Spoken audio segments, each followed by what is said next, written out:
Un saludo cordial y afectuoso para toda la audiencia y para el Ministerio Verdad Adventista. Agradecemos a Dios por el estudio de las lecciones de la Escuela Sabática para el segundo trimestre del año 2026, bajo el tema El arte de conocer a Dios. Y por iniciar el estudio de la lección número 2, programado para el sábado 11 de abril, Conociendo a Dios. Y esta es la vida eterna, que te conozcan a ti, el único Dios verdadero, y a Jesucristo a quien has enviado. Juan 17:3. El versículo de memoria forma parte de la oración intercesoria de Jesús antes de ir a la cruz del Calvario. Jesús allí definió la vida eterna, no describiendo lo espectacular y maravilloso del mundo por venir que disfrutarán los redimidos, ni refiriéndose a su inmortalidad inherente que recibirán como premio, sino que la vida eterna es en esencia más profunda una relación íntima, vivencial e inquebrantable con el Creador del universo.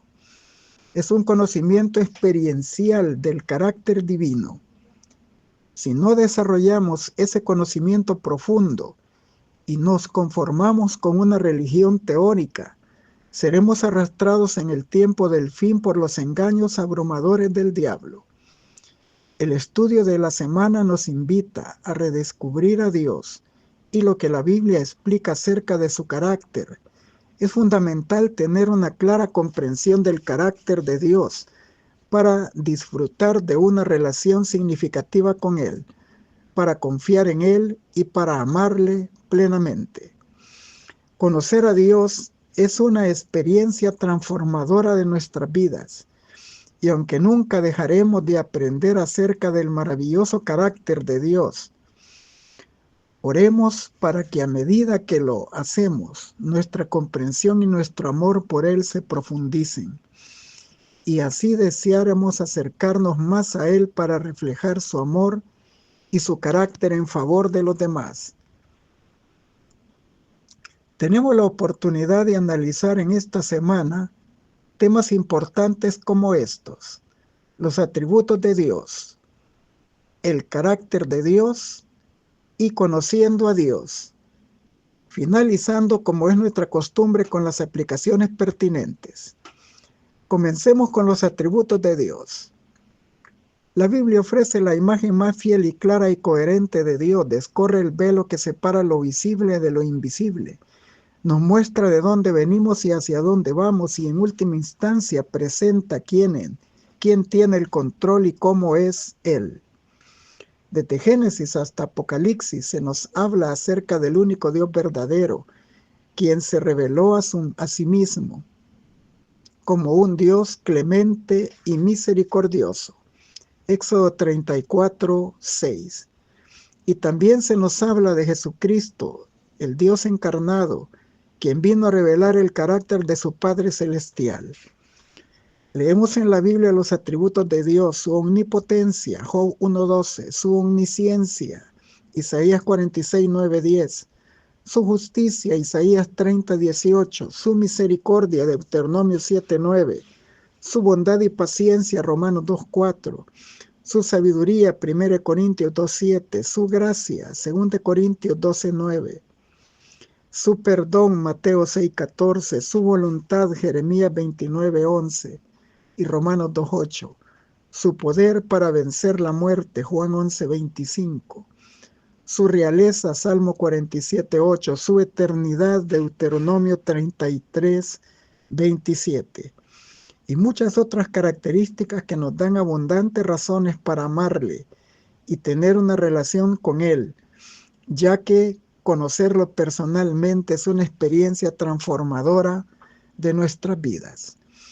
Dios es un Dios personal que anhela ser conocido y ser amado. Cuanto más conozcamos a Dios, más lo amaremos y desearemos tener una relación estrecha y duradera con Él.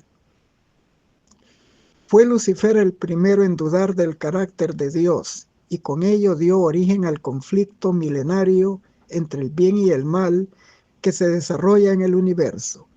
Y Satanás procura constantemente mantener la mente humana ocupada en aquellas cosas que les impedirán obtener el conocimiento de Dios. Testimonios para la Iglesia, tomo 5, 692.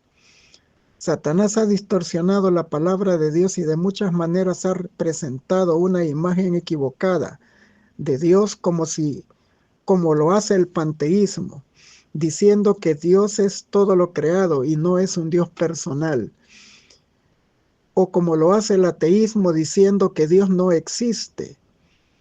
O como lo hace también el deísmo, de que Dios es un creador indiferente de las necesidades de sus criaturas.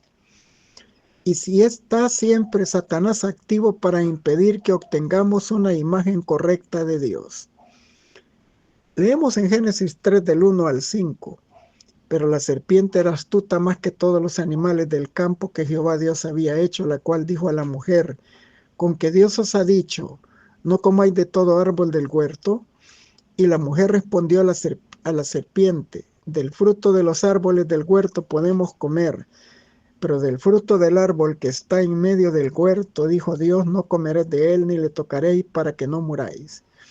Entonces la serpiente dijo a la mujer: no moriréis, sino que sabe Dios que el día que comáis de él serán abiertos vuestros ojos y seréis como Dios, sabiendo el bien y el mal.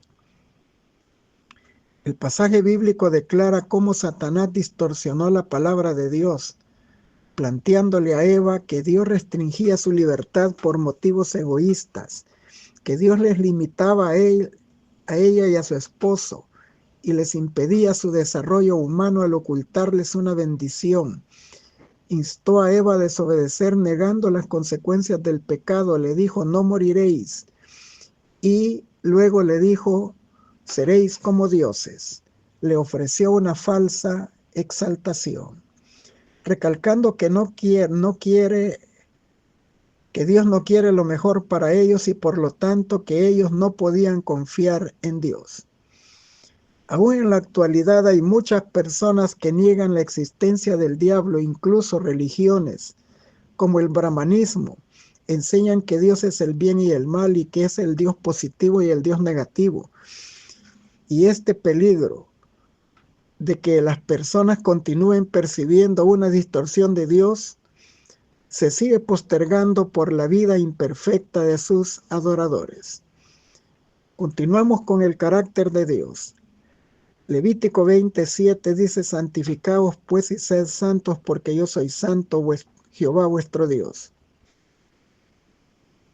Cuando la Biblia afirma que Dios es santo, la santidad, además de ser un atributo de Dios, es el fundamento que sostiene lo que Él es y Él hace. Ensalza la esencia de su naturaleza como totalmente separado del pecado y del mal, puro y perfecto en cada pensamiento. Primer libro de Samuel 2:2. No hay santo como Jehová, porque no hay ninguno fuera de ti, y no hay refugio como el Dios nuestro. Isaías 57:15 dice: porque así dijo el alto y sublime, el que habita la eternidad y cuyo nombre es el Santo. Yo habito en la altura y la santidad y con el quebrantado y humilde de espíritu, para hacer vivir el espíritu de los humildes y vivificar el corazón de los quebrantados. Ezequiel 38:23: y seré engrandecido y santificado y seré conocido ante los ojos de muchas naciones, y sabrán que yo soy Jehová. Ese Dios bendito nos invita a ser santos como Él es. Levítico 20:26 dice: habéis pues de serme santos, porque yo soy santo y os he apartado de los pueblos para que seáis míos. Vemos cómo la santidad está en el centro de lo que Dios es y es el fundamento de sus demás atributos, como único, incomparable y supremo, como trascendente, exaltado y eterno, como inmanente y cercano a la humanidad. ¿Confiarías tú en un Dios omnisciente que no fuera santo? Claro que no. En ese caso le temeríamos, y con razón. ¿Imaginarías a un Dios omnipotente, pero no santo? Podría ser un tirano poderoso y malvado. Solo la santidad de Dios hace posible que lo amemos de verdad, pues significa que Él es totalmente bueno. En consecuencia, la santidad es quizás la característica más importante que necesitamos entender del carácter de Dios. Sin embargo, es tal vez una de las menos comprendidas. ¿Cuál fue la primera reacción de los personajes bíblicos como Moisés, Isaías, Ezequiel, Daniel y Juan cuando percibieron la santidad de Dios? Moisés se quitó el calzado, Isaías y Ezequiel ocultaron su rostro, Daniel y Juan cayeron como muertos en su presencia. Como seres pecadores, no podemos soportar estar en la presencia de Dios. Cualquier ser humano que viera el rostro de Dios moriría. En consonancia con ello, los 4 seres vivientes que están ante el santo trono de Dios no dejan de exclamar: Santo, Santo, Santo es el Señor Dios Todopoderoso, el que era, que es y el que ha de venir. Apocalipsis 4:8. Y Dios es pura santidad, y cuando nos acercamos a Él, debemos verlo como tal. En su santidad no nos aleja de Él, sino que nos invita a vivir una vida santa y aprender de su humildad, porque conocer a Dios transforma y ennoblece nuestras vidas. El amor no es sencillamente un sentimiento noble que emana de la divinidad, sino que es la esencia misma de su ser y de su carácter. Primera de Juan 4:8 dice: Dios es amor. Aquí no se define a Dios por lo que Él hace, sino por lo que Dios es. Juan no dijo Dios siente amor, sino que dijo Dios es amor. Nuestra definición del amor debiera basarse en quién es Dios y en lo que revela de sí mismo en su palabra inspirada. En el Antiguo Testamento, Dios se reveló a Israel como Dios de pactos. Moisés usó la palabra hebrea Gesed para revelar el amor característico del pacto establecido por Dios con la humanidad, fiel, protector y constante. En Génesis 22:14, Dios se reveló como Yahweh Jireh, el Dios que provee. Y en Génesis 15:2 como Adonai, el Señor de todo, que reina para siempre, que gobierna con autoridad. Pero su mayor revelación está en el Nuevo Testamento, en Juan 3:16. Porque de tal manera amó Dios al mundo, que ha dado a su Hijo unigénito, para que todo aquel que en Él cree no se pierda, mas tenga vida eterna. En el sacrificio de Cristo por nosotros, Romanos 5:8, en su muerte sustitutiva en nuestro favor, ahí resolvió la separación que el pecado había provocado entre nosotros y Dios. Isaías 59:1 y 2. Su amor por nosotros es un amor que busca, que perdona, que se entrega, que no fuerza la voluntad del hombre, sino que invita, porque fuimos creados a su imagen, a vivir para amar y ser amados. El amor de Dios se hizo visible, Juan 14:9. Dios envió a su Hijo a la tierra para que pudiéramos decidir libremente responder a su amor revelado en Él. Primera de Juan 4, del 7 al 19, revela el origen, la esencia y los propósitos del amor verdadero y lo expresa en aspectos relevantes que nos ayudan a comprenderlo. El amor proviene de Dios y no es producto inherente del ser humano caído. Dios es amor. El amor de Dios se manifestó en Cristo. El amor de Dios produce amor en nosotros. El amor en nosotros evidencia la presencia de Dios y nuestra relación con Dios. Por lo tanto, amar es reflejar el carácter de Dios. El amor elimina el temor y da la seguridad ante el juicio. Y amamos a Dios porque Él nos amó primero. Todo lo que Dios es en carácter está en armonía con su amor, su justicia y santidad que fluyen de su carácter. Dios tomó la iniciativa de amarnos y Cristo murió por nuestros pecados. El amor recibido es amor compartido. No se puede experimentar el amor de Dios sin reflejarlo, ni imitarlo. El amor es la prueba visible de la comunión con Dios. Y si amamos es porque respondemos a su amor que hemos experimentado. La pregunta importante es: ¿estoy reflejando en mi vida el amor que Dios me ha mostrado a mí. Continuamos con conociendo a Dios. Génesis 1:1 dice: en el principio Dios creó los cielos y la tierra. Moisés usó el hebreo Elohim, traducido Dios, aunque se utiliza en algunas ocasiones el término para referirse a los falsos dioses cuando se aplica al Dios verdadero y único. Describe al Creador todopoderoso y trascendente que dio origen a todo lo que existe con su voz. Salmo 33:9. Pero el Dios trascendente también se revela como un Dios personal que está más allá de nuestro entendimiento y que controla todo, y para ese fin usó el nombre diferente para Dios, Yahweh Elohim, el Dios todopoderoso.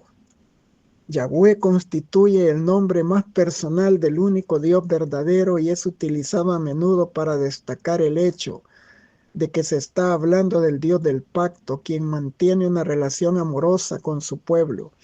Él creó al hombre a su imagen y semejanza, Génesis 2:7, y podemos imaginar al Dios inmanente que se relaciona con los seres creados, arrodillándose para formar con sus propias manos al primer ser humano, a partir de la tierra, al punto de soplar el aliento de vida en sus fosas nasales de Adán.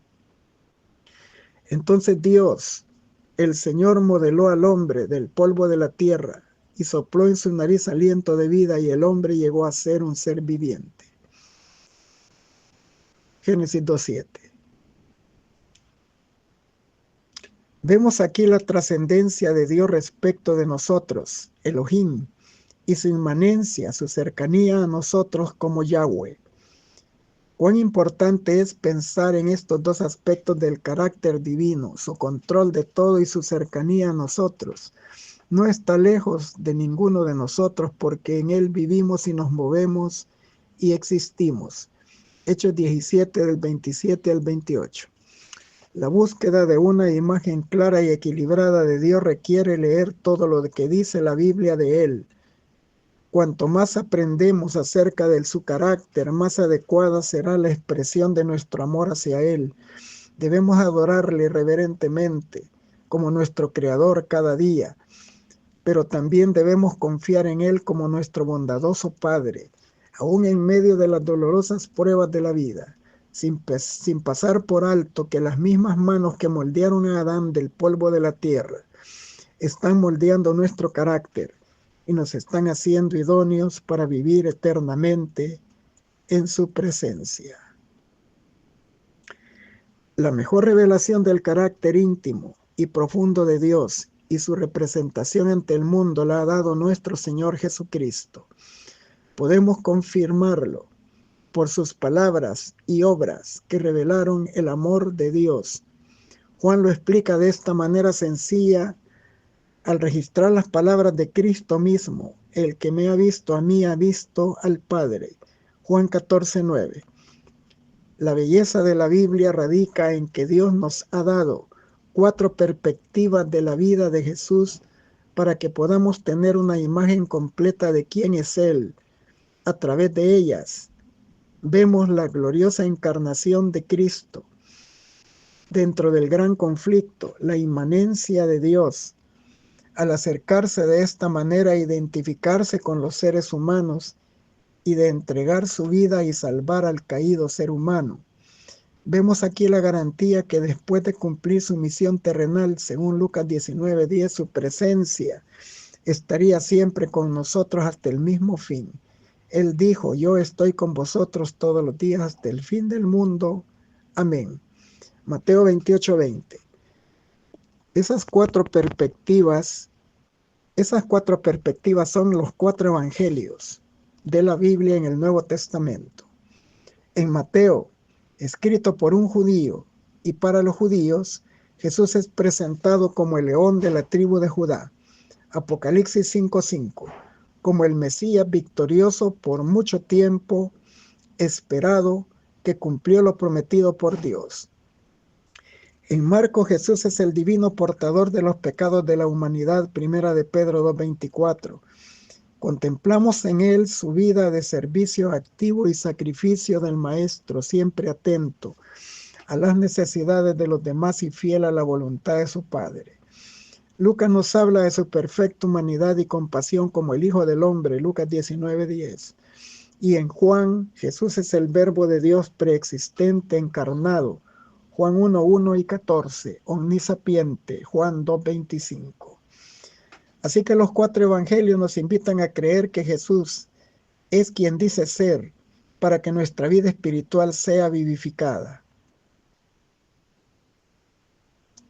En Mateo 1:23 dice: aquí una virgen concebirá y dará a luz un hijo y llamará su nombre Manuel, que traducido es Dios con nosotros. Se da un nombre específico a Jesús, Emmanuel, Dios con nosotros. Este es el cumplimiento de la primera profecía del santuario terrenal, cuando dice Éxodo 25:9, harán un santuario para mí y habitaré en medio de ellos. Cuando Jesús vino para vivir entre los seres humanos. Solo hemos tocado aquí la superficie del vasto tema del carácter divino, quien es más grande y sorprendente de lo que podamos imaginar. De ahí que estaremos aprendiendo acerca de él por toda la eternidad. Finalizamos con las aplicaciones pertinentes. Dios es amor, su naturaleza y su ley son amor. Lo han sido siempre y lo serán para siempre. El alto y sublime, el que habita la eternidad, cuyos caminos son eternos, no cambia. En él no hay mudanza ni sombra de variación. Cada manifestación del poder creador es una expresión del amor infinito. La soberanía de Dios encierra plenitud de bendiciones para todos los seres creados. El salmista dice: tuyo es el brazo con valentía, fuerte es tu mano, ensalzada tu diestra, justicia y juicio son el asiento de tu trono, misericordia y verdad van delante de tu rostro. Bienaventurado el hombre que sabe aclamarte. Andarán, oh Jehová, a la luz de tu rostro, en tu nombre se alegrarán todo el día y en tu justicia serán ensalzados, porque tú eres la gloria de su fortaleza, porque Jehová es nuestro escudo y nuestro rey es el Santo de Israel. Salmo 89 del 13 al 18. La historia del gran conflicto entre el bien y el mal desde que principió en el cielo hasta el final, abatimiento de la rebelión y la total extirpación del pecado, es también una demostración del inmutable amor de Dios. Patriarcas y Profetas, página 11. Desde que Jesús vino a morar con nosotros, sabemos que Dios conoce nuestras pruebas y simpatiza con nuestros pesares. Cada hijo e hija de Adán puede comprender que nuestro Creador es el amigo de los pecadores, porque en toda doctrina de gracia, toda promesa de gozo, todo acto de amor, toda atracción divina presentada en la vida del Salvador en la tierra, vemos a Dios con nosotros. Satanás representa la ley divina de amor como una ley de egoísmo, declara que nos es imposible obedecer sus preceptos, imputa al Creador la caída de nuestros primeros padres, con toda la miseria que ha provocado, e induce a los hombres a considerar a Dios como el autor del pecado, del sufrimiento y de la muerte. Jesús había de desenmascarar este engaño y como uno de nosotros había de dar un ejemplo de obediencia. Para eso tomó nuestra naturaleza sobre sí y pasó por nuestras vicisitudes, por lo cual convenía que en todo fuere semejante a sus hermanos. Hebreos 2:17. Si tuviéramos que soportar algo que Jesús no soportó en este detalle, Satanás representaría el poder de Dios como insuficiente para nosotros. Por lo tanto, Jesús fue tentado en todo punto, así como nosotros. Soportó toda prueba a la cual estamos sujetos y no ejerció en favor suyo poder alguno que no nos sea ofrecido generosamente. Como hombre hizo frente a la tentación y venció en la fuerza que Dios le daba. Él dice: me complazco en hacer tu voluntad, oh Dios mío, y tu ley está en medio de mi corazón. Mientras andaba haciendo bienes y sanando a todos los afligidos de Satanás, demostró claramente a los hombres el carácter de la ley de Dios y la naturaleza de su servicio. Su vida testifica que para nosotros también es posible obedecer la ley de Dios. El deseado de toda la gente es página 15. La naturaleza y la revelación aún dan testimonio del amor de Dios. Nuestro Padre Celestial es la fuente de la vida, de la sabiduría y del gozo. Mirad las maravillas y bellezas de la naturaleza, pensad en su prodigiosa adaptación a las necesidades y a la felicidad, no solamente del hombre, sino de todos los seres vivientes. El sol y la lluvia, que alegran y refrescan la tierra, los montes, los mares y los valles, todos hablan del amor del Creador. Dios es el que suple las necesidades diarias de sus criaturas, y el salmista dijo en bellas palabras: los ojos de todos miran a ti, y tú les das su alimento y a su tiempo. Abres tu mano y satisfaces el deseo de todo ser viviente. Salmo 145, 15 y 16. Dios hizo al hombre perfectamente santo y feliz, y la hermosa tierra no tenía al salir de la mano del Creador ninguna mancha de decadencia ni sombra de maldición. La transgresión de la ley de Dios, de la ley del amor, fue lo que trajo consigo el dolor y la muerte. Sin embargo, en medio del sufrimiento resultante del pecado se manifestó el amor de Dios. Está escrito que Dios maldijo la tierra por causa del hombre, Génesis 3:17. Los cardos y las espinas, las dificultades y pruebas que colman su vida de afán y cuidado le fueron asignados para su bien como parte de la preparación necesaria, según el plan de Dios, para levantarlo de la ruina y la degradación que el pecado le había causado. El mundo, aunque caído, no es todo tristeza y miseria. En la naturaleza misma hay mensajes de esperanza y de consuelo. Hay flores en los cardos y las espinas están cubiertas de rosas. Dios es amor, está escrito en cada capullo de flor que se abre, en cada tallo de la naciente hierba. Los hermosos pájaros que con sus preciosos cantos llenan el aire de melodías, las flores exquisitamente matizadas que en su perfección lo perfuman, los elevados árboles del bosque que con su rico follaje de viviente verdor, todos atestiguan en tierno y paternal cuidado de nuestro Dios y su deseo de hacer felices a sus hijos. El camino a Cristo, páginas 9 y 10. Toda la luz dada en lo pasado, toda la que resplandece actualmente y llega hasta lo futuro, según se revela en la palabra de Dios, es para cada alma que quiera recibirla. La gloria de esa luz, que es la misma gloria del carácter de Cristo, ha de ser manifestada en el cristiano individual, en la familia y en la iglesia, en el ministerio de la palabra y en toda institución establecida por el pueblo de Dios. Dios desea que todos sean símbolos de lo que puede ser hecho para el mundo. Han de ser ejemplos del poder salvador de las verdades del Evangelio, contemplando la bondad, la misericordia, la justicia y el amor de Dios revelados en la iglesia. El mundo ha de obtener una representación de su carácter. A fin de mantener su carácter, el carácter de Dios, debemos de llegar a estar relacionados personalmente con Él. Si tenemos comunión con Dios, somos sus ministros. Aunque nunca prediquemos en una congregación, colaboraremos con Dios en presentar la perfección de su carácter en la humanidad. Joyas de los Testimonios, tomo 2, 366 a la 368. Y añade: Dios ordena a sus agentes humanos que comuniquen el carácter de Dios, que testifiquen de su gracia, sabiduría y benevolencia, manifestando su amor refinado, tierno y misericordioso. Nuestra obra es la de restaurar la imagen moral de Dios en el hombre mediante la abundante gracia que nos es dada en Jesucristo. A fin de conocerle, página 47.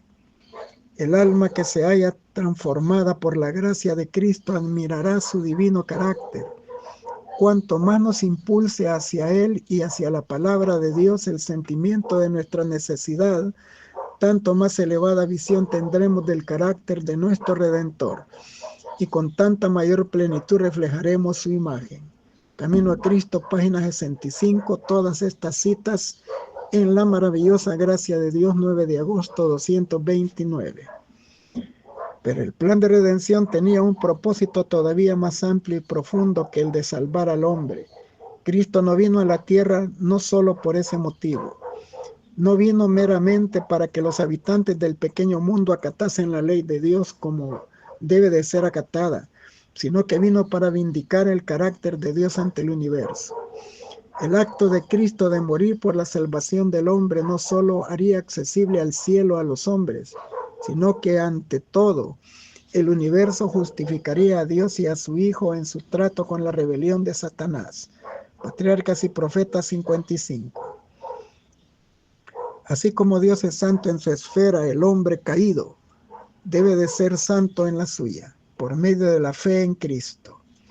La santificación de la iglesia es el propósito de Dios en todo su trato con su pueblo. Los escogió desde la eternidad para que fuesen santos. Dio a su Hijo para que muriese por ellos, a fin de que fuesen santificados por medio de la obediencia a la verdad, despojándose de todas las pequeñeces del yo. Requiere de ellos una obra personal, una entrega individual. Dios puede ser honrado por los que profesan creer en Él únicamente cuando se asemejen a su imagen y sean dirigidos por su espíritu. Entonces, como testigos del Salvador, pueden darlo a conocer lo que han hecho la gracia divina por ellos. La verdadera santificación es consecuencia del desarrollo del principio del amor. Dios es amor y el que vive en amor vive en Dios y Dios en él. 1 Juan 4:16.